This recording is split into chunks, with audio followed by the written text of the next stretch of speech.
Hiroshima और Nagasaki की कहानी। 75 साल पहले अमेरिका ने जापान के दो शहरों पर परमाणु बम गिराया था। देखते ही देखते शहर मिट्टी में मिल गया। 6 अगस्त को अमेरिका ने हिरोशिमा पर और 9 अगस्त 1945 को नागासाकी पर परमाणु हमला किया था।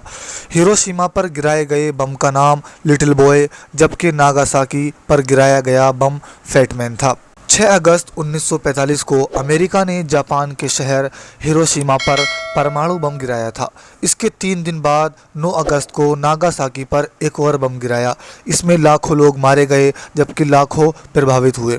वहीं हमले के बाद कई लोग रेडियो एक्टिव काली बारिश की चपेट में भी आए। पिछले हफ्ते हिरोशिमा के ज़िला कोर्ट ने काली बारिश की चपेट में आए लोगों की पहचान की, साथ ही उन्हें सभी चिकित्सा सुविधाएं देने की बात कही थी। हमले से प्रभावित लोगों को फ्री मेडिकल ट्रीटमेंट दिया जाता है, जिन्हें जापान में हिबाकुशा के नाम से जाना जाता है। द्वितीय विश्व युद्ध खत्म होने के बाद जापान सरकार ने गंभीर रूप से प्रभावित लोगों को फ्री में स्वास्थ्य सुविधाएं देने की घोषणा की थी। साथ ही सरकार ने कुछ इलाकों को गंभीर रूप से प्रभावित घोषित किया था। हमले के बाद जो लोग शहर से बाहर थे, वो भी हमले के बाद हुई काली बारिश की चपेट में आ गए। अमेरिका ने हिरोशिमा और नागासाकी पर बम क्यों गिराया? 1945 में द्वितीय विश्व युद्ध के ख़त्म होते होते जापान और अमेरिका के रिश्ते ख़राब हो गए, खासकर तब जब जापान की सेना ने ईस्ट इंडीज़ के तेल समृद्ध क्षेत्रों पर कब्जा करने के इरादे से इंडो चाइना को निशाना बनाने का फैसला किया। इसलिए अमेरिका राष्ट्रपति हैरी ट्रूमैन ने आत्मसमर्पण के लिए जापान पर परमाणु हमला किया। हैरी एस ट्रूमैन उस समय अमेरिका के राष्ट्रपति थे। उन्होंने चेतावनी दी थी, जापान या तो समर्पण करे या तत्काल और पूरी तरह से विनाश के लिए तैयार रहे। हम जापान के किसी भी शहर को हवा से ही मिटा देने में सक्षम हैं। 26 जुलाई को जर्मनी में पोट्सडेम की घोषणा हुई थी, जिसमें जापान को आत्मसमर्पण के लिए चेतावनी दी गई।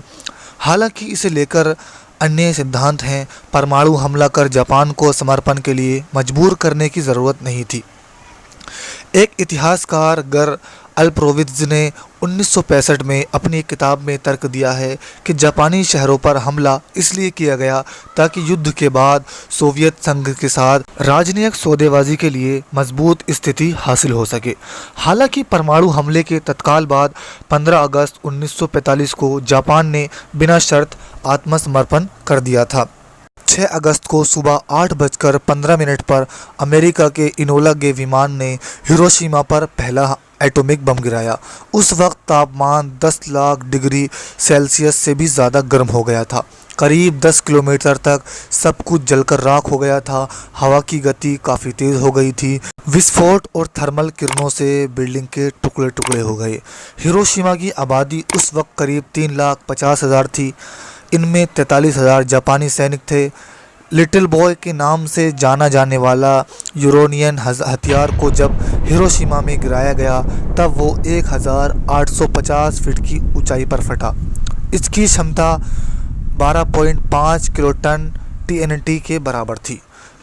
US strategic bombing survey of 1946 ने बताया कि बम शहर के सेंटर से उत्तर पश्चिम में विस्फोट किया गया था।